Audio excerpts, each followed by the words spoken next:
Hello, hello mga kumarites! It's me again, Mami Loy.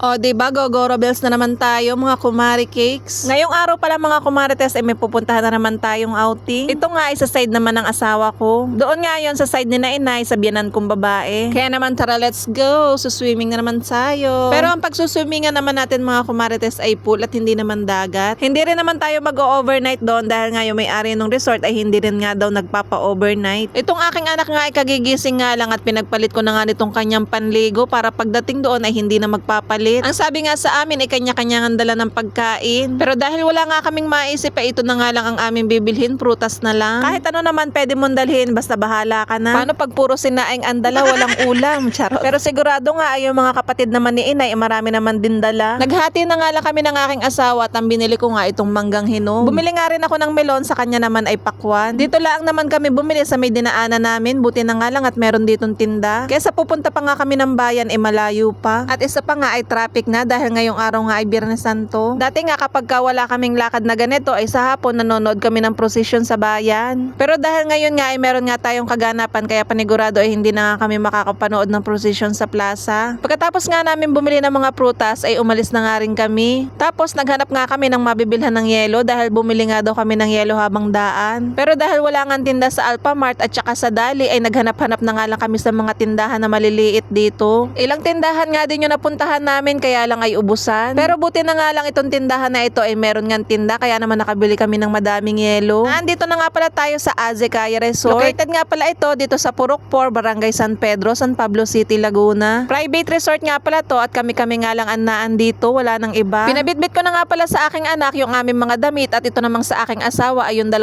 pakwan, nalaglag pa nga yung mga barya niya sa bulsa. Inilagay naman agad ng aking anak yung barya ng kanyang ama sa kanyang bulsa kaya naman pagdating namin dito ay nanlaglag ulit, butas ata yung bulsa niya. Pagkapasok mo nga sa eskinitang ito ay ito na nga, nandito yung pool at nandito naman si inay. Pagkadating nga namin dito ay naliligo na nga rin mga bata. Mga alas 10 na ata ito ng umaga. At ayan, ito na nga yung mga pagkain na dala-dala nila. Kaya kahit hindi na nga kami magdala ng sinaing ay marami nga dito. Ang sabi pa nga ng aking asawa, isang tulyasi daw ang amin dadalhin kay Nama. Ayan, meron nga pala tayo ditong gulay na merong kasamang sauce. May langka, may maha, meron ding adobo, meron ding manok, meron ding pansit, meron ding spaghetti, meron din ditong ginataang tulingan na may kasamang puso ng saging. Ito nga pala yung sauce ng gulay at dito naman ay meron namang inalamangan na may kasamang talong. Dito nga sa resort na to ay kompleto na nga rin. Meron din nga pala silang kasamang rep dito. Kaya nga yung yelo na dala namin ay inilagay nga ni inay dito sa rep. Tapos meron pang bilyaran kaya naman yung mga bata ay enjoy na enjoy dito. Tapos kung gusto mo naman mag-init ng mga sabaw ay meron na nga rin silang stove dito. Medyo mainit pa nga ng mga oras na yan kaya mamaya tayo maliligo. At ayan yung mga bata enjoy na enjoy sa pagbibilyar dito. Ito na nga pala yung nabili naming yelo at iba't ibang tindahan nga pala ang pinagbilhan namin yan kaya naman iba't iba din ang size. Pumasok na nga din ako dito sa kwarto at ayan tulog na tulog si Kuya JR. Puyat pa nga sabi ni inay dahil nga galing sa simbahan. Inilagay ko nga lang yung mga gamit namin dun sa loob ng kwarto at yung anak ko nga pala iniwan dito sa labas itong aming mga dalang damit. Kaya ayan ipapasok na natin dito sa loob. Dito nga sa baba ay meron nga 3 malalaking kama. Tapos may hagdanan din dito, hindi na nga ako nakaakyat pero meron pa rin kwarto sa taas. Hindi ko na nga nabidyohan pero nung umakyat nga ako ay meron pang maraming pom doon na pwedeng higaan. At paglabas ko nga itong aking asawa nga ay kumakain na. Ito nga pala yung view dito at hindi nga lang kami makatambay dyan dahil nga mainit pa. Pero sobrang ganda nga dito at nakaka-relax din. Tamang-tama talaga pampamilya. Buti na nga lang at hindi rin nga malayo ito sa amin. Kaya kung gusto mo nga umuwi ay pwede naman dahil nga meron din namang masasakyan dito. Meron na nga din ditong video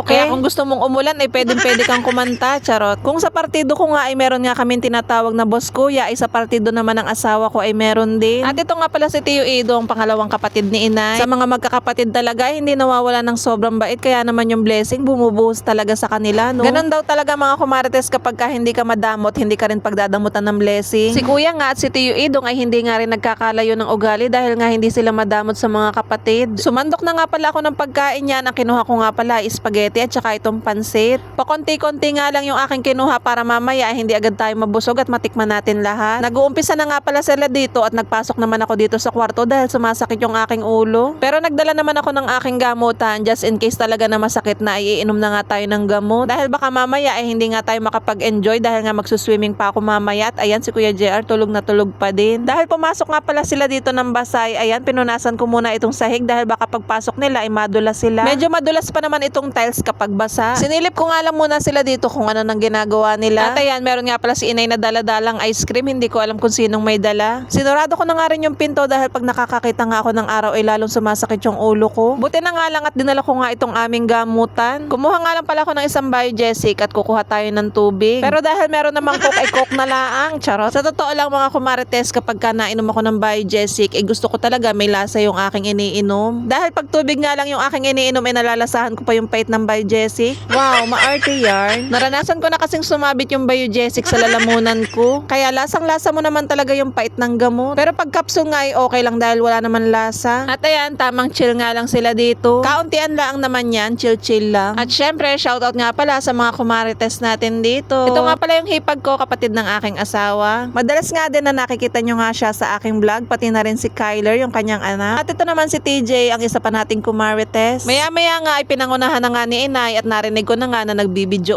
okay. Nako inay, sana hindi umulan mamaya. Charot. Pero okay nga lang umulan para mabawasan naman ang init. At ayan, shoutout nga po pala sa mga kapatid ng inay. 5 nga pala sila magkakapatid na babae tapos 2 lalaki. Ito nga pala si Tia Pe. Ito naman si Tia Lalay at saka yung kanyang apo. Ito naman si Tia Dory, asawa ni Tio Pangke. At ito naman si Tia Pili at saka si inay. Wala pa nga pala dito si Tia Pulan, hindi ko lang alam kung nasa saan. Kanina nga ay nandito pero baka nagpipictorial na doon. Charot. O diba ayan, shoutout sa mga kumarites natin.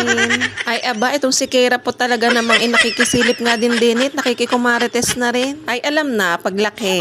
Kayo naman, naku-curious lang naman yung bata kung anong tinitingnan nila. At ayan, sobrang daming activity nga ang pwede mong gawin dito. Pwede kang mag-video okay, pwede kang mag-inom, pwede kang mag-swimming, pwede kang matulog, at ayan, pwede ka ding mag-billiard. At itong aking anak nga ay nawili na sa pagbibilyard, mukhang ayaw nang maligo sa pool. Sobrang init pa naman yan, katanghali ang tapat nga, pero mamaya na tayo liligo, yung medyo pahapon na para hindi naman masunog ang ating balat. Ay aba, kumakain na naman tayo din ng hotdog. Sa mga bata nga yan, pero nakikain nga rin ako. Ay talaga naman si Kumarites, ang hilig sa mahaba. Charot! Hindi pa nga natatapos kumain, may hawak-hawak na naman. Sa anak ko yan, ano ba kayo, babalatan ko lang. Andito na nga si Tia Pulen at nagbanding na nga sila sa pagkanta, pakinggan nyo.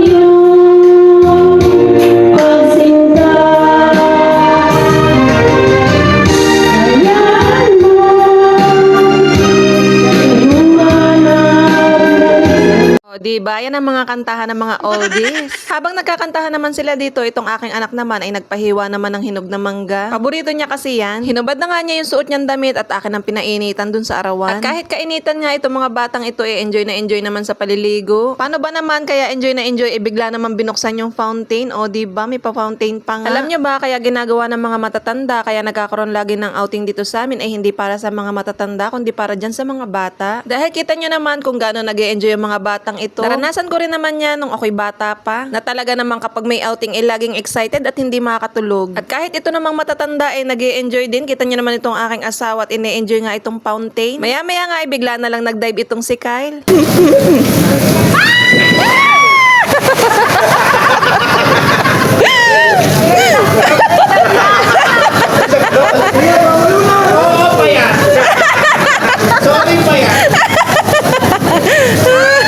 O, diba, mauutas sa pagtawa sa mag-asawang ari, kainaman. O siya mga kumarites, at medyo napapahaba na naman to para naman may part 2 tayo. O siya, hanggang dito na lang muna. Thank you for watching. Bye!